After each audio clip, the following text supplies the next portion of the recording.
Hello everyone, कैसे हैं आप लोग। Welcome to my channel for class 12 business studies और financial marketing management videos. Subscribe my channel and hit the bell icon.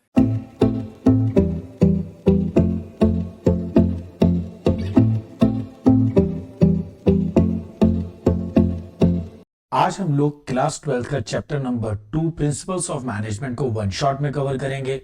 बहुत आसान chapter है और आपको इसमें बहुत मजा आने वाला है। एग्जाम के लिहाज से बहुत इंपॉर्टेंट है। केस स्टडी में आपको ये बहुत हेल्प करेगा। So let's begin the lecture. Principles of management. देखिएगा, प्रिंसिपल्स क्या होते हैं? हमारे वो सिद्धांत जिनसे हम अपने जीवन को कंटिन्यू करते हैं, अपना जीवन जीते हैं। ऐसे ही किसी भी ऑर्गेनाइजेशन में मैनेजमेंट के कुछ सिद्धांत होते हैं। उन सिद्धांतों को फॉलो करके हर एक ऑर्गेनाइजेशन अपने आप को रन करता है। So the managerial principle are broad and general guidelines. Managerial principles आपके ब्रॉड और जनरल गाइडलाइंस हैं यूज्ड इन डिसीजन मेकिंग। ये जो गाइडलाइंस हैं आपको डिसीजन मेकिंग में हेल्प करते हैं। Shaping behaviour within organisation. और अगर लगता है कि कहीं ना कहीं इन गाइडलाइंस से हमें ऑर्गेनाइजेशन में चेंजेस लाने हैं तो वो भी लाए जाते हैं। फॉर एन एग्जाम्पल, एक एम्प्लॉय है, वो प्रमोशन चाहता है। मैनेजर के पास अलग अलग प्रिंसिपल्स है। सब में कंसीडर सीनियोरिटी। कुछ मैनेजर्स को लगता है कि अगर एम्प्लॉय 10 साल पुराना है, 15 साल पुराना है तो हमें उन्हें प्रमोट करना चाहिए। और कुछ का क्राइटेरिया होता है कि हम लोग स्किल्स और क्वालिफिकेशन के हिसाब से प्रमोट करें। तो यहां पर मैनेजरियल प्रिंसिपल्स अलग अलग मैनेजर को गाइडलाइन देते हैं और उसके हिसाब से मैनेजमेंट में मॉडिफिकेशन किए जाते हैं। अब हम बात करते हैं difference between principles of management और प्रिंसिपल्स ऑफ प्योर साइंस। देखिएगा, प्रिंसिपल्स ऑफ मैनेजमेंट फ्लेक्सिबल होते हैं। क्यों? ह्यूमन बिहेवियर पर बेस्ड होते हैं और ह्यूमन बिहेवियर हमेशा चेंज होता रहता है। लेकिन प्रिंसिपल ऑफ साइंस जो होते हैं फिक्स होते हैं, रिजिड होते हैं, उनमें कोई भी चेंजेस नहीं होते। Principles in pure science are rigid, but managerial principles are not rigid. Principles of science rigid हैं, but managerial principles rigid नहीं है। They deal with the human behavior. अब managerial principles जो होते हैं हमेशा human behavior से deal करते हैं and should be applied creatively as per the situation demand. और बहुत बार ऐसा होता है कि हमें डिमांड के हिसाब से, सिचुएशन के हिसाब से बहुत सारे चेंजेस उसमें करने पड़ते हैं। देखिएगा, हमारा चैप्टर है प्रिंसिपल्स ऑफ मैनेजमेंट। तो यहां पर मिस्टर हेनरी फ्योल ने, जो कि एक फ्रेंच मैनेजमेंट थ्योरिस्ट थे, इन्होंने अपने 14 प्रिंसिपल्स को इंट्रोड्यूस किया। हालांकि मिस्टर फ्योल जो हैं अपने 4 फंडामेंटल फंक्शंस की वजह से भी जाने जाते थे, जिनको हम लोग आज की डेट में प्लानिंग, ऑर्गेनाइजिंग, डायरेक्टिंग, कंट्रोलिंग कहते हैं। बट फ्योल ने जब इन्हें डेवलप करा था तब वो इन्हें प्लान, ऑर्गेनाइज, कमांड, कोऑर्डिनेट और कंट्रोल कहते थे। बेसिकली ये 20th सेंचुरी के अंदर मैनेजमेंट में इनका बहुत बड़ा कंट्रीब्यूशन रहा है। हेनरी फ्योल के टोटल आपके 14 प्रिंसिपल्स हैं। Now the first is division of work. देखिएगा, फ्योल का कहना था a work should be divided into small task, कि किसी भी काम को हम छोटे छोटे टास्क में डिवाइड कर दें। उससे क्या होगा, जब एक काम एक ही आदमी बार बार करेगा तो उसका उसमें स्पेशलाइजेशन हो जाएगा। According to Fayol, dividing work into smaller task और job is a key managerial principle. Fayol के अकॉर्डिंग काम को छोटे छोटे टास्क में डिवाइड कर देना मैनेजरियल प्रिंसिपल है। फॉर एग्जाम्पल, मैरिजेस में अगर हम देखते हैं, एक ग्रुप जो होता है वो डेकोरेशन का काम करता है, दूसरा ग्रुप कैटरिंग का काम करता है, तीसरा ग्रुप म्यूजिक का काम करता है और चौथा ग्रुप एंटरटेनमेंट का काम करता है। Specialisation is a natural outcome of the division of work. अब जब काम छोटे छोटे टुकड़ों में डिवाइड हो गया, हर आदमी एक ही काम बार बार कर रहा है, सेम काम बार बार कर रहा है, तो वो नेचुरली उसमें स्पेशलिस्ट हो जाएगा। Now the second is authority and responsibility. According to Fayol, authority is the right held by a manager to give order. Fayol के अकॉर्डिंग अथॉरिटी का मतलब होता है किसी भी मैनेजर के पास वो राइट जिसके बेस पर वो ऑर्डर दे सकते हैं टू मेक डिसीजन, और इसी अथॉरिटी के बेस पर वो लोग डिसीजन ले सकते हैं and expect obedience from the subordinate, और वो ये एक्सपेक्ट करते हैं कि जो उनके सबऑर्डिनेट है वो उनके काम को करे। Responsibility, responsibility is the outcome of authority. देखिएगा, अथॉरिटी का मतलब क्या हो गया, डिसीजन लेना, किसी को ऑर्डर देना, और रिस्पॉन्सिबिलिटी उसका आउटकम होता है। When a manager has authority, अगर किसी मैनेजर के पास अथॉरिटी है, they are also responsible for the outcome, तो उस काम को पूरा करने की रिस्पॉन्सिबिलिटी भी उन्हीं मैनेजर्स की होती है। अगर हम बात करते हैं टाइप्स ऑफ अथॉरिटी की, तो 2 तरीके होती है, ऑफिशियल और personal. Fayol emphasise the importance of maintaining a balance between authority and responsibility. Fayol का ये कहना था अथॉरिटी और रिस्पॉन्सिबिलिटी के बीच में एक बैलेंस होना चाहिए। अगर अथॉरिटी मतलब पावर ज्यादा होगी और रिस्पॉन्सिबिलिटी कम होगी तो उस पावर का मिसयूज होगा, और अगर रिस्पॉन्सिबिलिटी ज्यादा होंगी बट अथॉरिटी कम होगी तो काम सही टाइम पर पूरा नहीं हो पाएगा। डिसिप्लिन, देखिएगा, डिसिप्लिन का मतलब हम लोग स्ट्रिक्टनेस मानते हैं, ये बिल्कुल गलत है। डिसिप्लिन का मतलब होता है किसी भी ऑर्गेनाइजेशन के रूल्स और रेगुलेशंस को मेंटेन करना, उनको फॉलो करना। Discipline refers to adherence to the organisation rules and employment agreement. Discipline का मतलब होता है ऑर्गेनाइजेशन के रूल्स को मानना, एम्प्लॉयमेंट एग्रीमेंट को फॉलो करना, which are essential for smooth operations of the organisation. और ये चीजें ऑर्गेनाइजेशन के स्मूथ रन के लिए बहुत जरूरी है। It involve employee and management following established guideline and fulfil their respective obligation. Employees और मैनेजमेंट ये दोनों के दोनों ऑर्गेनाइजेशन की गाइडलाइंस को रीड करें और अपने अपनी रिस्पॉन्सिबिलिटी को फुलफिल करें। फॉर एग्जाम्पल, मैनेजर और लेबर के बीच में एक कॉन्ट्रैक्ट होता है। Workers have agreed to put in extras. Workers को कहा जाता है कि आप एक्स्ट्रास इनपुट में दीजिएगा और अभी आपको कोई भी एडिशनल पेमेंट नहीं होगा क्योंकि कंपनी लॉस में है। In return management has promised to increase workers wages once the mission is accomplished. अभी तो देखिएगा लॉस है तो वर्कर्स को कुछ भी एक्स्ट्रा नहीं मिलेगा, लेकिन अगर वर्कर्स के इनपुट से, एक्स्ट्रा इनपुट से उनको कोई भी बेनिफिट होता है तो उस बेनिफिट का एक हिस्सा वर्कर्स को दिया जाएगा। अब यहां पर ये जरूरी है कि जो वर्कर्स हैं और मैनेजर्स हैं दोनों अपने प्रोमिसेस को फुलफिल करें। वर्कर किसी नानुकुर के अपना इनपुट आवर्स एक्स्ट्रा दें और मैनेजर्स भी जब कंपनी प्रॉफिट में जाए तो उस प्रॉफिट का एक हिस्सा वर्कर्स को दे। That is discipline. Unity of command. आपको क्या लगता है, एक एम्प्लॉय को दो बॉस से ऑर्डर मिल रहा है और क्या वो उन दो बॉस के ऑर्डर को सेम टाइम पर फुलफिल कर सकता है? बिल्कुल भी नहीं। वो एम्प्लॉय बल्कि कंफ्यूज रहेगा कि मैं किस बॉस का ऑर्डर फॉलो करूं। So according to Fayol there should be one and only one boss for each employee. Fayol के अकॉर्डिंग हर एक एम्प्लॉय का एक ही बॉस होना चाहिए। If an employee receive order from two superior, अगर एम्प्लॉय जो है टू सुपीरियर से ऑर्डर रिसीव कर रहा है, it violates principle of unity of command. तो कहीं ना कहीं ये यूनिटी ऑफ कमांड को वॉयलेट किया जा रहा है। Principle of unity of command often found in military organisation. Military organisation में यूनिटी ऑफ कमांड को फुलफिल किया जाता है। The unity of command is violated because employee receive order from two superior. अगर दो सुपीरियर से एम्प्लॉइज ऑर्डर रिसीव कर रहे हैं, मतलब एक एम्प्लॉय दो सुपीरियर से ऑर्डर रिसीव कर रहा है, यूनिटी ऑफ कमांड वॉयलेट हो जाता है। To prevent confusion regarding task and order, dual subordination should be avoided. अब एक एम्प्लॉय कंफ्यूज ना हो तो इसलिए डुअल सबऑर्डिनेशन को अवॉइड किया जाना चाहिए। Unity of direction. Henry Fayol emphasized that all unit within an organization should work towards the same objective. Henry Fayol का कहना था कि एक ऑर्गेनाइजेशन में जितने डिपार्टमेंट, जितनी यूनिट है, वो सब एक ही ऑब्जेक्टिव्स को फुलफिल करने के लिए टास्क करें। Group of activities with the same objective should have one leader and one plan. जितनी भी हमारी एक्टिविटीज हैं वो सब के सब एक लीडर के अंडर में होनी चाहिए और उस एक लीडर का एक ही प्लान होना चाहिए जिसमें कि सारी की सारी एक्टिविटीज हमारी उसी प्लान के अकॉर्डिंग काम करे। Which ensure unity of action and coordination. इससे क्या होगा, जब एक ही प्लान को सभी एक्टिविटीज फुलफिल करेंगी तो यूनिटी ऑफ एक्शन तो होगा ही होगा और आपस में कोऑर्डिनेशन भी होगा।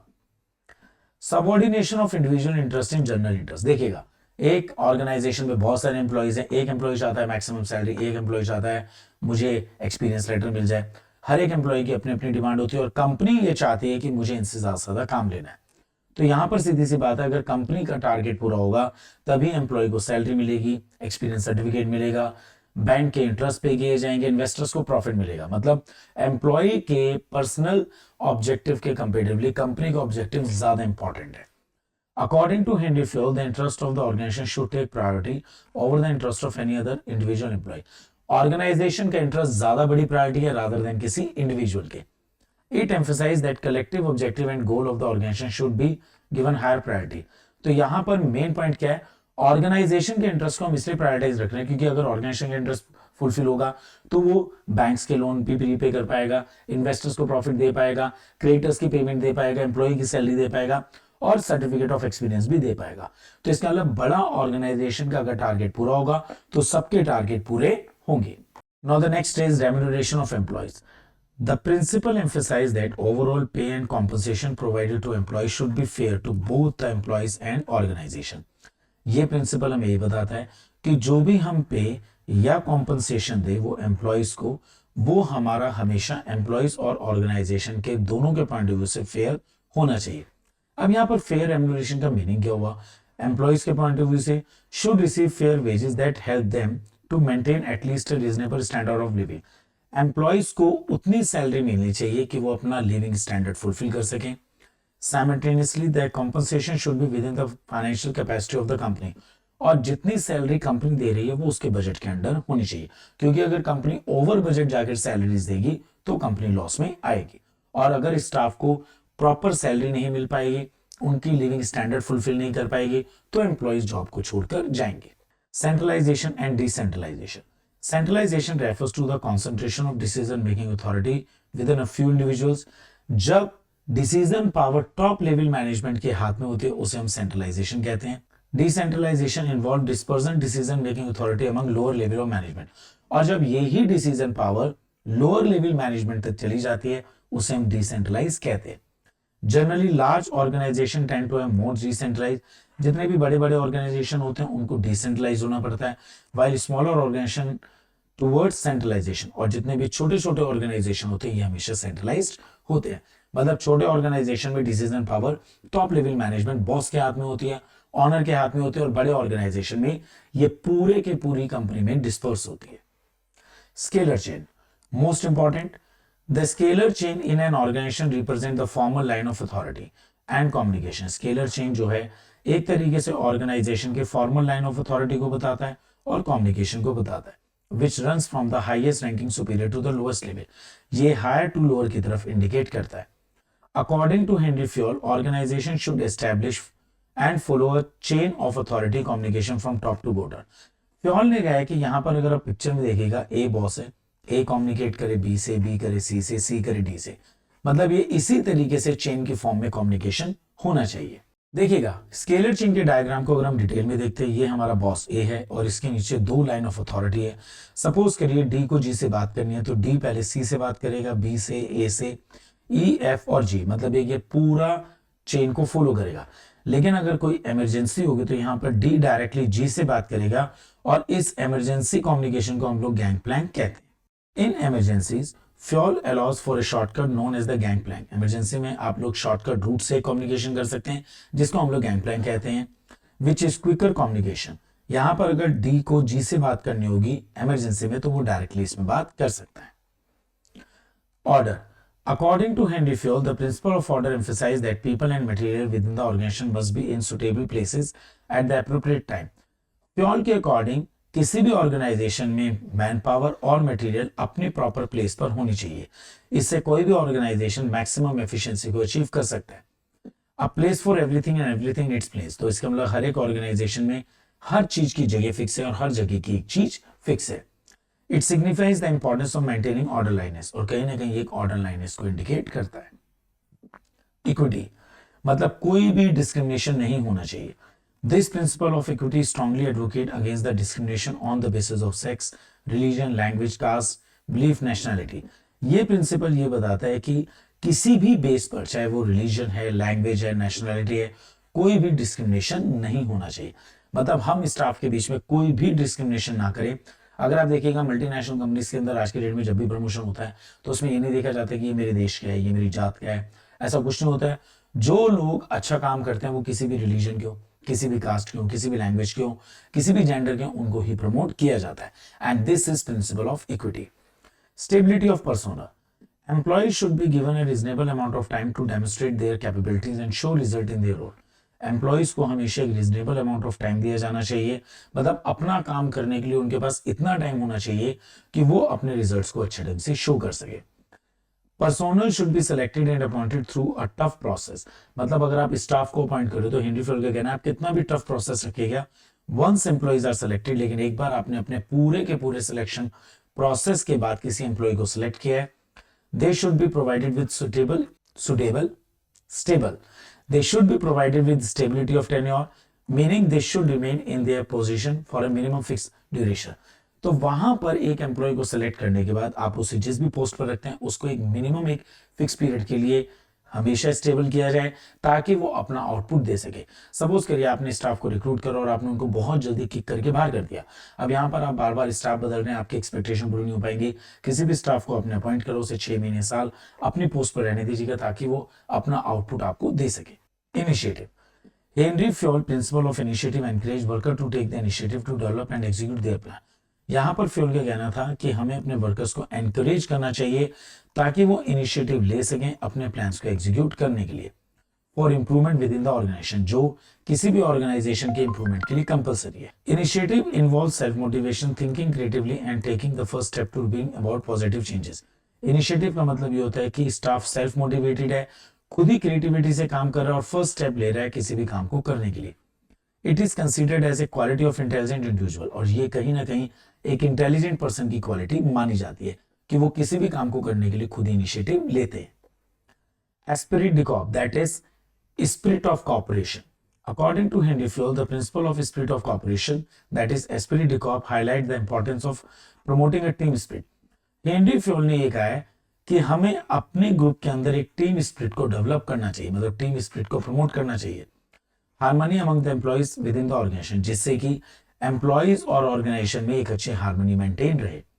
It creates a positive work environment, अगर आपकी पूरी की पूरे ग्रुप के अंदर एक टीम स्पिरिट होगी, एक अच्छा एनवायरनमेंट होगा, पॉजिटिव एनवायरनमेंट होगा, where employees collaborate effectively, share knowledge, यहाँ पर सारे के सारे एम्प्लॉइज इफेक्टिवली कोलैबोरेट करेंगे, आपस में नॉलेज को शेयर करेंगे और एक दूसरे को सपोर्ट करेंगे।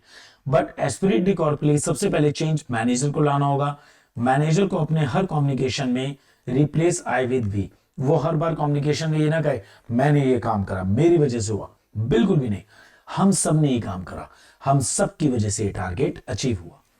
एफडब्ल्यू टेलर, ये एक अमेरिकन मैकेनिकल इंजीनियर रहे हैं जिन्होंने इंडस्ट्रियल एफिशिएंसी को इंप्रूव करने में बहुत ज्यादा काम किया। He played an important role in reshaping the factory system, factory system को रीशेप करने में इनका बहुत बड़ा रोल है, और इनको हम लोग फादर ऑफ साइंटिफिक मैनेजमेंट कहते हैं। Remember, father of scientific management is F W Taylor and father of management is Henri Fayol. Taylor's most significant contribution was the development of scientific management. Taylor का जो बहुत इंपॉर्टेंट कॉन्ट्रीब्यूशन था वो था scientific management को develop करना। इन्होंने 4 principles दिए हमें साइंटिफिक मैनेजमेंट के। First is science not rule of thumb. देखिएगा, एफडब्ल्यू टेलर का ये कहना था कि हमें हमेशा ट्रेडिशनल मेथड्स के ऊपर ही बेस नहीं रहना चाहिए। अगर हम लोग किसी नए मेथड को अडॉप्ट करके अपनी एफिशिएंसी, फैक्ट्री की प्रोडक्टिविटी को इंक्रीज कर सकते हैं तो हमें वो करना चाहिए। F W Taylor believe that to maximise efficiency, कि एफडब्ल्यू टेलर इस बात पे बिलीव करते थे कि मैक्सिमाइज करने के लिए एफिशिएंसी को there should be one best method, एक बेस्ट मेथड जरूर होता है। One best method should replace the traditional method, that is rule of thumb, कि हमेशा जो नया मेथड है वो पुराने मेथड को रिप्लेस करे, क्योंकि नया मेथड ज्यादा इफेक्टिव होगा और वो ज्यादा आउटपुट देगा। For example, online railway ticket booking जो है आज के डेट में ट्रेडिशनल विंडो टिकट बुकिंग के कंपेरेटिवली ज्यादा इफेक्टिव है। Second is harmony not Discord. In factory system of production, manager play a crucial role as intermediaries between owner and worker.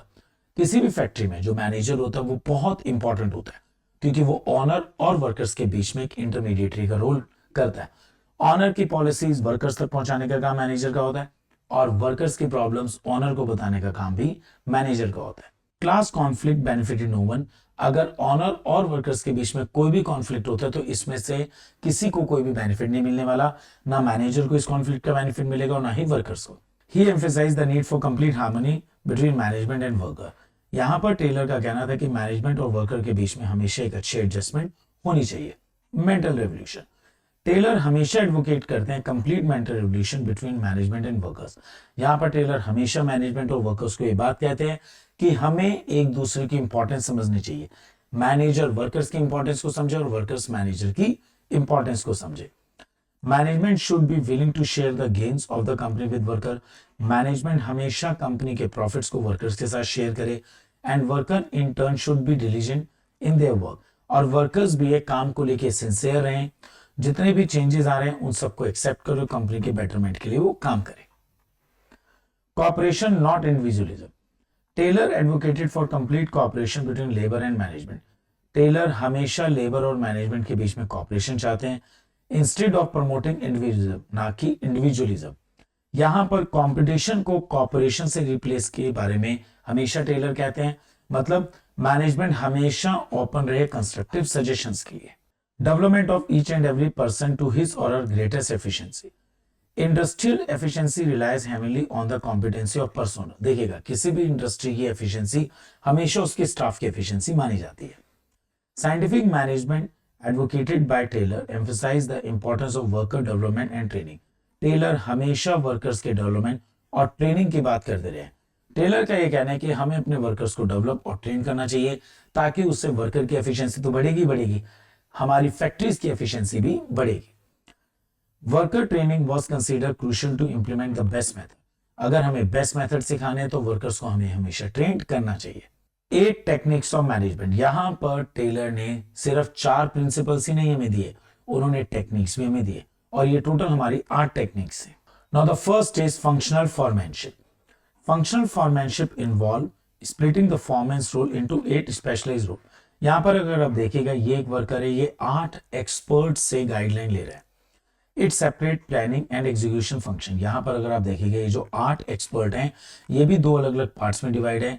मतलब factory manager के नीचे 2 ग्रुप हैं और वो 2 ग्रुप के अंदर हर एक ग्रुप के अंदर 4-4 एक्सपर्ट्स हैं।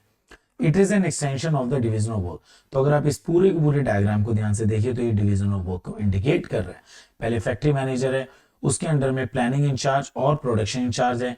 प्लानिंग इंचार्ज के अंडर में 4 एक्सपर्टीज है और प्रोडक्शन इंचार्ज के अंडर में भी 4 एक्सपर्टीज है और ये सारे के सारे 8 जो हैं कहीं ना कहीं वर्कर्स को गाइड कर रहे हैं। Taylor identified a list of quality needed for a good foreman. Taylor ने ये देखा कि एक फॉरमैन में क्या क्या क्वालिटीज होनी चाहिए। He found that no single person had all these quality और टेलर को लगा कि सारी की सारी क्वालिटी किसी एक आदमी में तो बिल्कुल नहीं हो सकती। This led him to propose functional foremanship और इसी बात ने उसको functional foremanship को इंट्रोड्यूस करवाया। यहां पर अगर हम देखते हैं फंक्शनल फॉरमैनशिप में फैक्ट्री मैनेजर के अंडर में एक प्लानिंग इंचार्ज होता है। This person is responsible for planning the work. ये पर्सन होता है वो जो काम की प्लानिंग के लिए रिस्पॉन्सिबल होते हैं। अब इस प्लानिंग इंचार्ज के अंडर में 4 एक्सपर्टीज होती हैं। फर्स्ट इंस्ट्रक्शन कार्ड क्लर्क जो प्रिपेयर करते हैं काम की इंस्ट्रक्शंस को वर्कर्स के लिए। रूट क्लर्क जो प्रिपेयर करते हैं एक production route. Time and cost clerk ये हमेशा टाइम और कॉस्ट का ट्रैक रखते हैं अपने पास। डिसिप्लिनेरियन ये इंश्योर करते हैं कि वर्कर्स हमेशा डिसिप्लिन में रहें।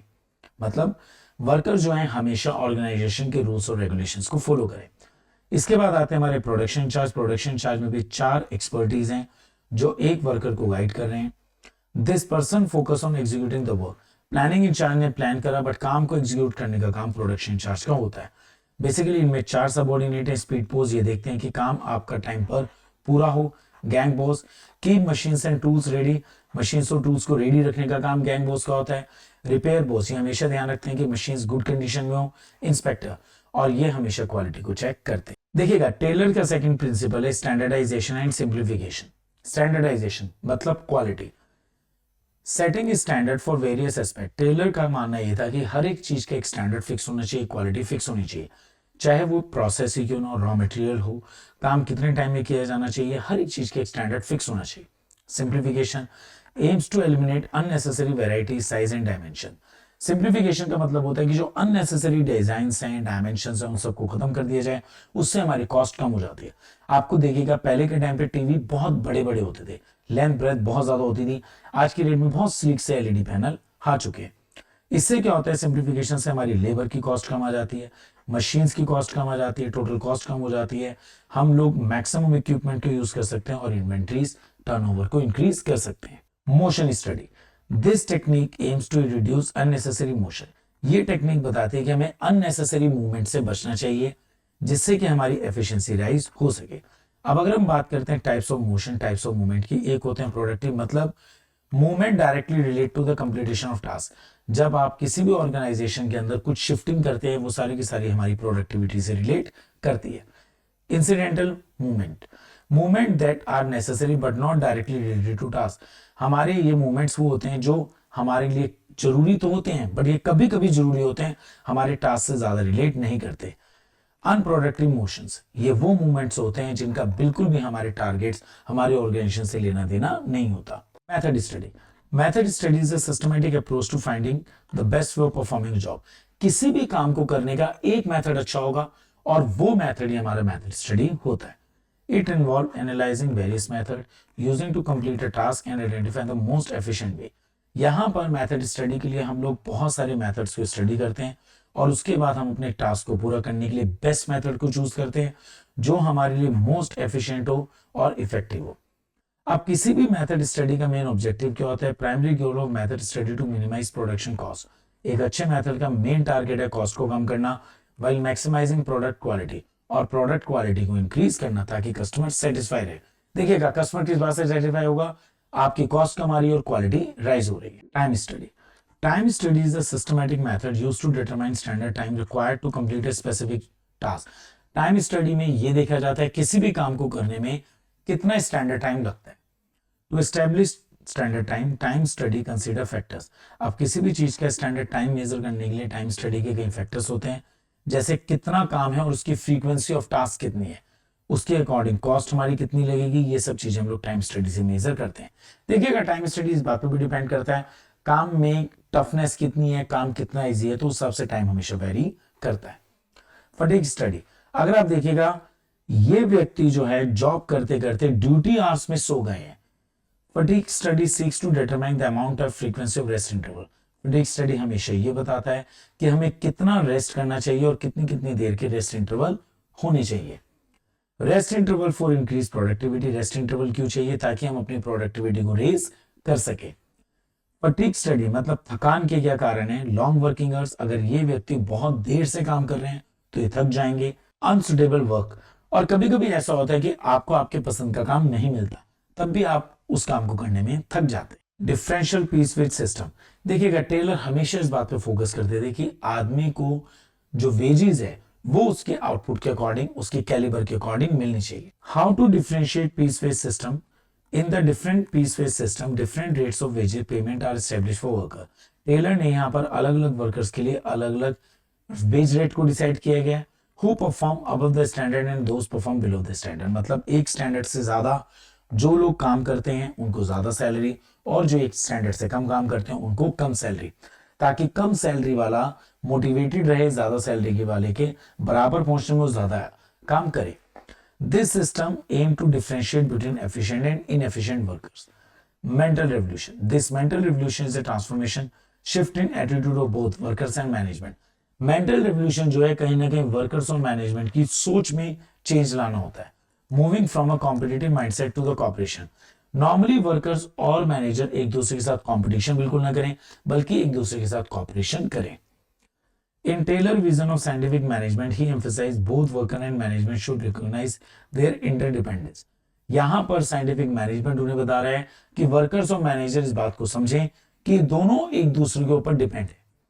They should understand that they need each other, दोनों को इस बात की समझ होनी चाहिए कि एक दूसरे की उन्हें जरूरत है। Success of the organisation rather than being in competition, अगर वो चाहते हैं ऑर्गेनाइजेशन सक्सेसफुल हो तो एक दूसरे का साथ दें, अदरवाइज कॉम्पिटिशन में ऑर्गेनाइजेशन लॉस में रहेंगे। Now the topic is nature, qualities, characteristic. आपसे वो नेचर पूछें, आपसे क्वालिटीज पूछें, कैरेक्टरिस्टिक पूछें, कुछ भी पूछें, आंसर एक ही है। First is universal applicability. देखिएगा प्रिंसिपल ऑफ मैनेजमेंट दुनिया के हर जगह लगते हैं, चाहे आप बिजनेस में हैं, नॉन बिजनेस में, प्राइवेट सेक्टर है, पब्लिक सेक्टर है, लार्ज है, स्मॉल है, कुछ भी है। Principles of management apply to all types of organisation. Principle of management हर ऑर्गेनाइजेशन में अप्लाई किए जाते हैं। फॉर एग्जाम्पल जो हमारा principle of division of work है, ये सब जगह अप्लाई होता है, चाहे वो पेट्रोल पंप है, मिलिट्री ऑफ ऑर्गेनाइजेशन है, स्कूल है, हॉस्पिटल है, सब जगह। These are applicable in both government and limited company. General guidelines. देखिएगा प्रिंसिपल्स ऑफ मैनेजमेंट हमेशा आपको रियल वर्ल्ड सिचुएशन से बचाने के लिए जनरल गाइडलाइंस देते हैं। वो आपको रेडीमेड सॉल्यूशन बिल्कुल नहीं देते, क्योंकि रियल सिचुएशंस जो होती हैं वो हमेशा कॉम्प्लेक्स और डायनेमिक होती हैं। Management principles offer guidelines for action. Management principles हमेशा आपको गाइडलाइंस देते हैं क्या करना है, क्या नहीं करना है, but don't provide readymade solution. लेकिन ये कभी भी आपको रेडीमेड सोल्यूशन नहीं देते। देखिएगा रियल बिजनेस सिचुएशन हमेशा बहुत ही कॉम्प्लेक्स और डायनेमिक होती है, जो बहुत सारे फैक्टर्स की वजह से बदलती रहती है। Form by practice and experimentation. Management principles हमेशा जो डेवलप किए गए हैं वो एक्सपीरियंस से, कलेक्टिव विजडम से और एक्सपेरिमेंट से डेवलप किए गए। फॉर एग्जाम्पल डिसिप्लिन, हर एक आदमी को पता अपने एक्सपीरियंस से कि जो डिसिप्लिन है उससे हम अपने ऑर्गेनाइजेशन का टास्क पूरा कर सकते हैं। Flexibility, management principles are not rigid. Management principles बिल्कुल भी रिजिड नहीं है, हम उन्हें समय के साथ सिचुएशन के हिसाब से मॉडिफाई कर सकते हैं। Such as deciding the level of authority, centralisation, decentralisation. जैसे हमें सेंट्रलाइजेशन फॉलो करना चाहिए, डिसेंट्रलाइजेशन, ये सब हम सर्कमस्टेंसेस के हिसाब से चेंजेस कर सकते हैं। Mainly behaviour, management principles focus on influencing human behaviour. Principles of management हमेशा ह्यूमन बिहेवियर को इन्फ्लुएंस करते हैं। फॉर एग्जाम्पल प्रिंसिपल्स में be use to plan a factory layout to ensure orderly workforce. जैसे हम हमेशा फैक्ट्रीज में चाहते हैं ऑर्डरली वर्कफोर्स, और ये कहीं ना कहीं स्टाफ के बिहेवियर को इन्फ्लुएंस करता है। Cause and effect relationship, management principles aim to establish cause and effect relationship. Management principle हमेशा कॉज एंड इफेक्ट रिलेशनशिप के बेस पर काम करता है। They help manager predict the likely outcome of applying certain principles in specific situation. ये हमेशा manager को guide करते हैं स्पेसिफिक सिचुएशन को कैसे हैंडल किया जाए, किन प्रिंसिपल्स को हम अप्लाई कर सकते हैं। Contingent, this principle is based on the prevailing situation. ये जो हमारा प्रिंसिपल है ये डिपेंड करता है सिचुएशन पर।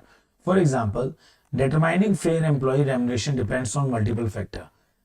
हम लोग अपने एम्प्लॉयज को फेयर रेम्युनरेशन दें, ये बहुत सारे फैक्टर्स पर डिपेंड करता है, जैसे एम्प्लॉय का कंट्रीब्यूशन कितना है, मार्केट का रेट क्या है, और हमारे ऑर्गेनाइजेशन की फाइनेंशियल पोजीशन कैसी है। Now the topic is significance of principal of management. First significance is providing manager with useful insights into reality. Management principles offer valuable insight into real world situation. Management principles आपको कहीं ना कहीं real world situation को कैसे handle करना है ये सिखाते हैं। These principles are based on established practice। ये जितने भी प्रिंसिपल्स होते हैं हमेशा established practice पर बेस्ड हैं, उन्हीं थ्योरी पर बेस्ड हैं जो ऑलरेडी हमारी established हैं, और ये सब थ्योरीज हमें प्रूव कर चुकी हैं मैनेजमेंट के कंटेक्स्ट में। Management principles also facilitate learn from the past mistakes. Management principle हमेशा आपको गाइड करते हैं कि आप अपने पास्ट मिस्टेक से सीखें। Managers can analyse previous experience and apply this principle to avoid repeated error. Management principles आपको अलग अलग सिचुएशन, अलग अलग एक्सपीरियंस के हिसाब से एनालिसिस कराते हैं, अप्लाई करते हैं इन प्रिंसिपल्स को जितने भी मैनेजर हैं, ताकि रिपीटेड एरर को बिल्कुल ना किया जा सके। Time conservation, following this principles allow manager to save time. इन प्रिंसिपल्स को यूज करके मैनेजर अपना टाइम बचा सकते हैं। Increase managerial efficiency, overall the adherence to the manager principle lead to increase managerial efficiency. अगर हम मैनेजमेंट प्रिंसिपल्स को फॉलो करते हैं तो हम अपनी एफिशिएंसी को भी राइज कर सकते हैं। Optimum utilisation resources, effective administration. देखिएगा, रिसोर्सेज किसी भी ऑर्गेनाइजेशन में दो तरीके के होते हैं, ये मैन पावर है और ये हमारे मटेरियल है। तो रिसोर्सेज बोथ ह्यूमन और material are limited within the company. आपकी कंपनी में ये दोनों के दोनों रिसोर्सेज लिमिटेड है, मतलब हर एक ऑर्गेनाइजेशन में रिसोर्सेज हमेशा लिमिटेड होते हैं। To maximise efficiency and effectiveness these resources must be used optimum. अब हम ये चाहते हैं कि हमारे रिसोर्सेज अच्छा आउटपुट दें, तो हमें उन्हें ऑप्टिमम फॉर्म में यूज करना होगा। Optimum utilization means using resources in a way that give maximum benefit with minimum cost। यहां पर ऑप्टिमम यूटिलाइजेशन का मतलब यह है कि आपके रिसोर्सेज आपको मिनिमम इनपुट पर maximum benefit they. Scientific decision in the management should be focused on facts.